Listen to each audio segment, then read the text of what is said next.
Hello, Aligned Minds, and welcome back to The Voice Within. Today, I want to talk about something that's been quietly shaping the way so many women live. I used to live like that. I changed a lot of it. I'm changing a lot of the pattern that I was living in, and today I want to share with you value and my knowledge about this topic. The topic is waiting for permission to be her, especially after motherhood, especially after we got married. It's kind of that invisible pause we carry inside of ourselves to allow ourselves to become her, the one we know. It's kind of hesitation that waits inside of us. Not because we are unsure, not because we are trying to look differently than we are, but because we are trying to make sure that nobody gets hurt by who we are becoming. And based on that, I want to ask you something. If nothing in your life would fall apart, if you could imagine that there are no consequences, not at all, for being who you already know you're supposed to be, let's say if your family wouldn't get angry with you, if your children wouldn't resent you, if your husband wouldn't get upset, if nobody, literally nobody in your life had a single reaction to your change, if you could remove every emotional consequence of you becoming somebody else, who would you be? Just really think about it. Think about it for a second, because you are not confused about who you are. You know, and I know you know, who is that her inside of you. I know that you already met her in your mind. I know that you imagine her walking. You know how she breathes, how she talks, how she holds herself in the rooms, the way she dresses, the way she puts makeup, how her body looks like. You know her. She's not something missing or something which is mystery. You know exactly who is she for a very, very long time. It's not that you don't know who you are after motherhood. It's not that you don't know who you are after you got married. It's not that you are lost, unsure, incomplete, that you lost your identity. Is that you kind of chosen not to be her. Not because you are lazy, not because you are weak, but I think because you've been trying to protect people you love, and this is what we usually do, especially moms. We are trying to make sure that nobody feels hurt, nobody feels uncomfortable, nobody feels left behind. So we adapt. We change ourselves in idea that if we don't change, the people will get hurt. But I want to ask you something. Where did you get that idea? Where did you get the idea that if you finally allow yourself to become her, that woman which is sitting in your mind, that you would lose everything? Where did you learn that stepping into the woman you always meant to be, mature, grounded, powerful woman, leading herself and her family, will actually cost you love, will cost you belonging, will cost you connection? Where did you get that idea from? Just stop for a second and try to think about it. Where did you get idea if you stand up for yourself, if you become what you always wanted to be, that the people around you, the people who deeply love you, will resent you? Who told you that the price of becoming her is actually losing them?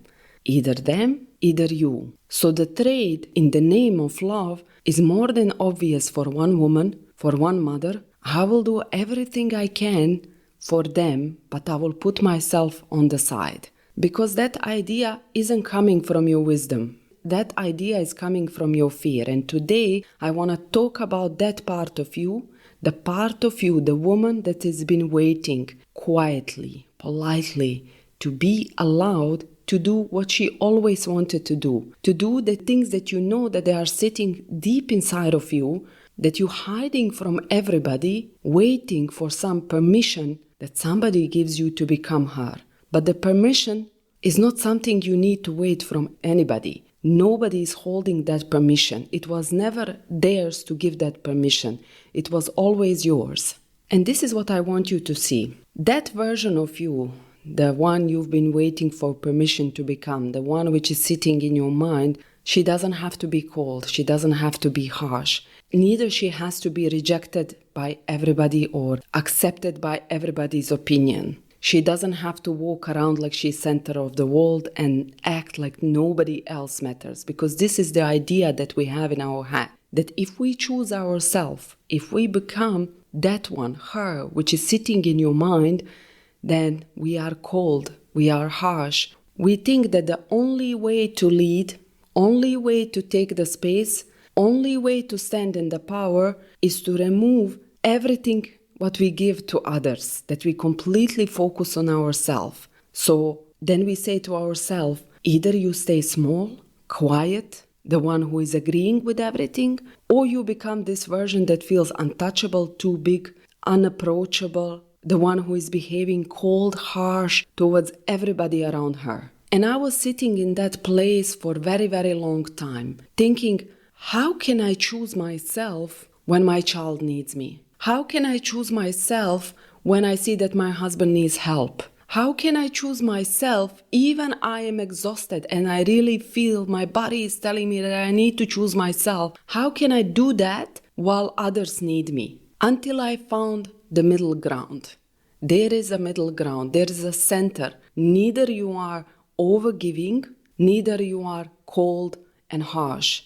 There is a center, and the center is where you don't shrink, but you don't also inflate. A center is where you live as a woman with dignity, where every yes, it comes from the overflow. In that center, you can still pick up the husband laundry off the floor. In that center, you can still pour love into your children, show up for them, be soft, be nurturing. But difference is, now you are not doing it from obligation, not from the place of, this is what I have to be loved, but from the place of, I choose to do this. I want to love you this way. I'm giving you from my heart, not from my fear. And this is what happens when you start living in that center.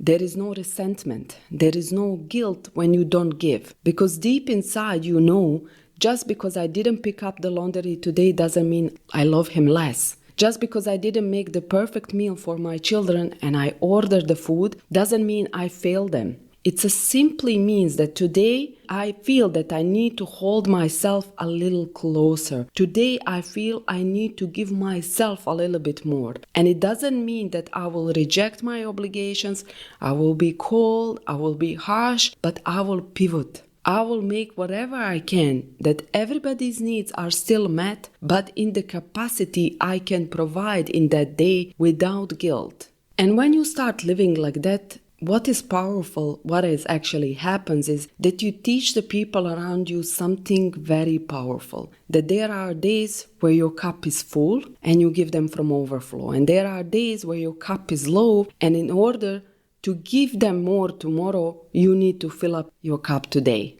And it's interesting for me that we often hear this phrase over and over again, you cannot pour from an empty cup. But this is what I came to realize. Nobody ever explained us what does this really mean. We often think that filling the cup is going to saloon. We think that grabbing a coffee with a friend is filling up the cup. We think going for manicure, bubble bath, a moment alone with the book is what fills the cup. But my understanding is that before any of this to happen, you have to fill up the cup by giving yourself permission to even need those things. To give yourself permission to even do them, not because you are so tired that you just want to do these things to feel a little bit better. But you fill up your cup so much, even without this external stuff, then when you do them, they are just extra thing on your full cup already. Because think about it, if you only go for coffee after asking indirectly for permission, if you only take time for yourself after making sure that nobody else needs you first, if you only claim that space after proving everyone else is taken care of, that is not overflow, that is conditional space. It's like you saying my needs are negotiable. If you need me, I am available. If nobody needs me, then maybe I can take a moment for myself. But dignity doesn't come from waiting to be available for yourself if everybody around don't need you. The true dignity comes from saying, let's find partnership.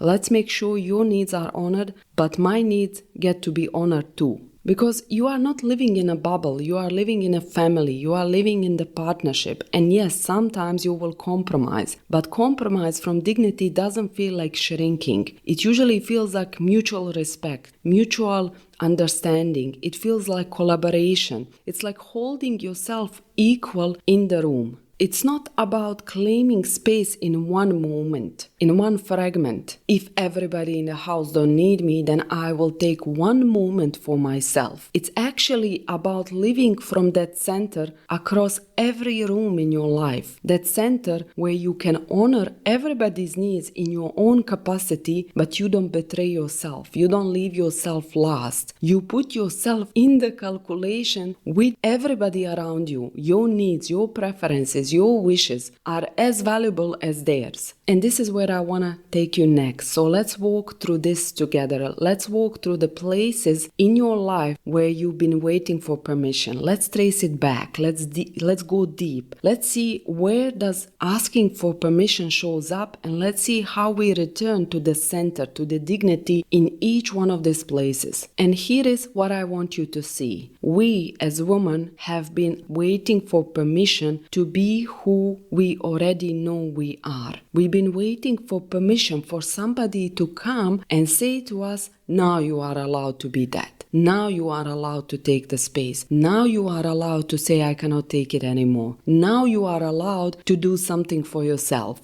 And this is not obvious permission that somebody in front of you standing and saying, you can't do that. But it's in those invisible waiting until we feel we are ready, waiting until someone approves, waiting until it feels safe to show up differently, waiting until everybody's needs are met so we can meet our own needs.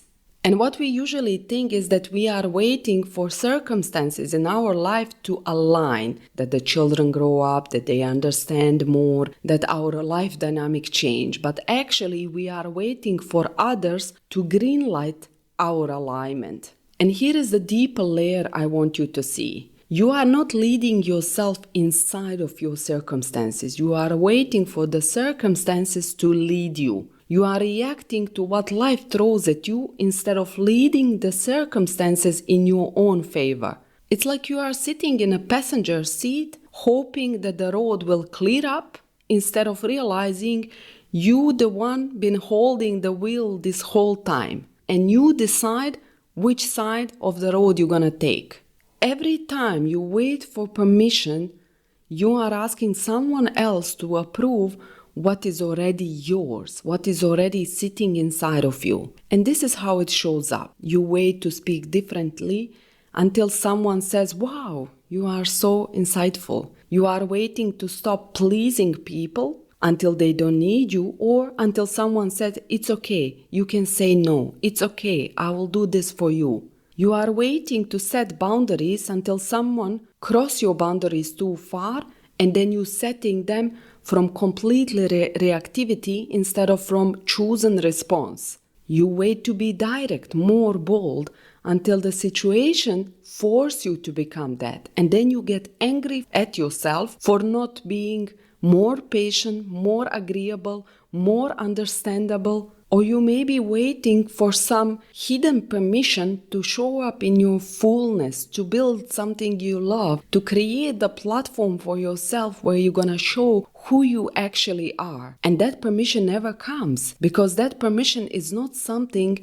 anybody else can give you except yourself. And the most funny part, all of these things, we don't see it like permission. We don't see it as waiting. We call it being patient. We call it being understanding. We call it being a good partner, a good mother, a good wife, a good daughter. But actually it's waiting, and that waiting is costing you a lot. Now let's talk about it. Why are we waiting? Let's trace it back. Why are we holding back from the woman we already know we are? When you close your eyes and when you think about every area of your life, do you feel her? Do you know how she would behave, how she would walk, talk, breathe, protect her space, her boundaries? I know you know her. She is sitting inside of you, but you are holding back from that woman. Why? From outside, it looks like a fear. From outside, it is fear of being misunderstood, fear of having conflict, fear of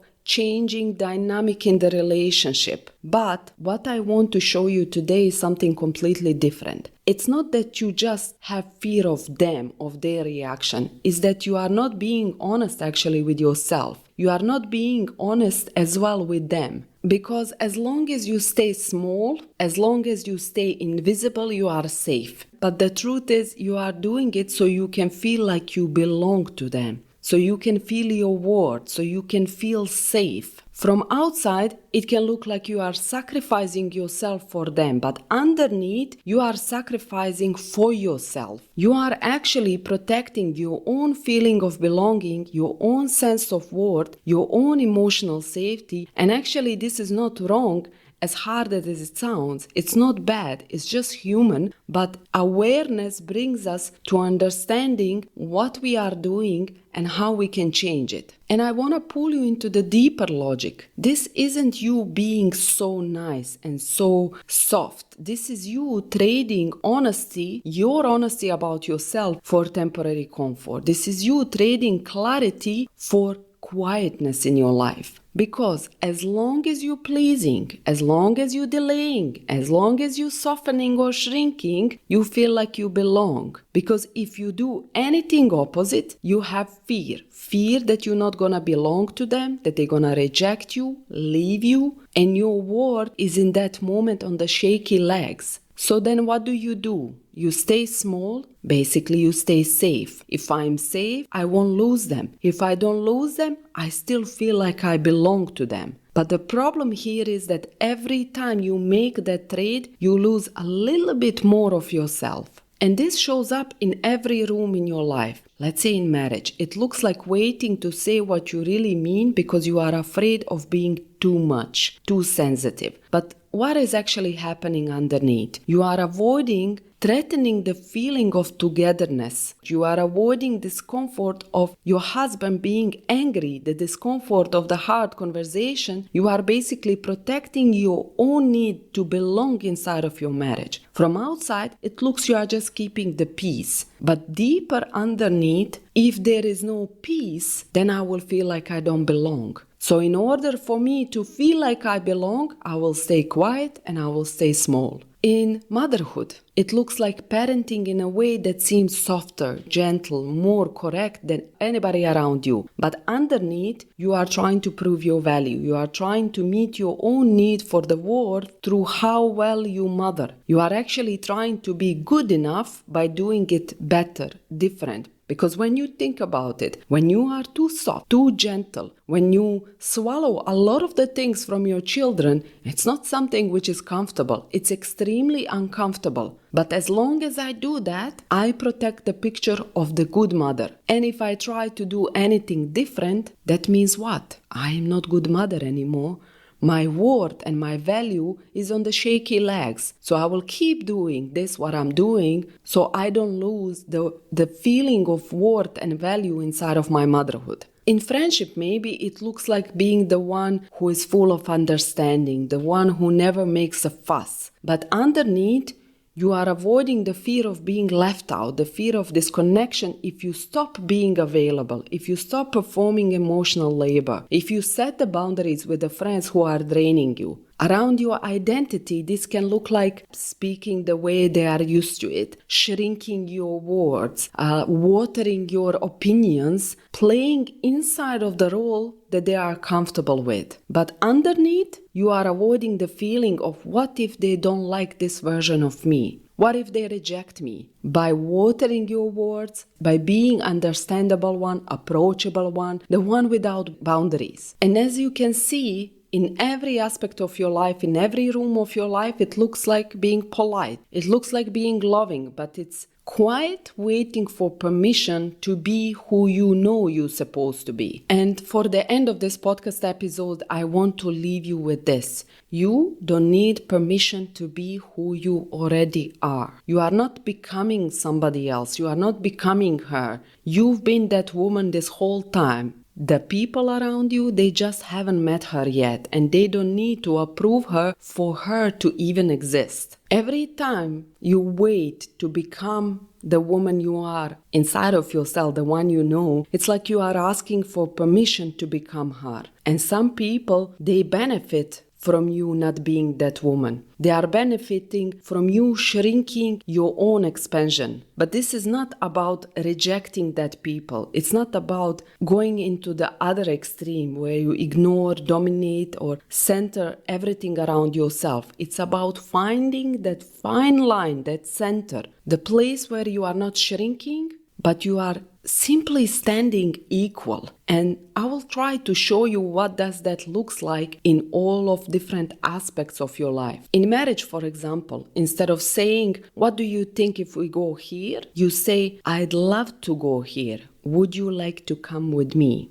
Do you feel the difference? The first is asking for direction. The second one is extending invitation. So if he say no, you are not rejected. You are simply standing in your preference. Let's say in the friendship, instead of saying, if you are free, we can meet up, but if not, it's fine. You say, I'd love to see you next week. Does that work for you? And if your friend says no, you are not erased. You are still there. You are still allowed to want to meet her. Can you spot the difference? The first sentence, let's say in friendship, if you say, if you are free, we can meet up, it's centering around them.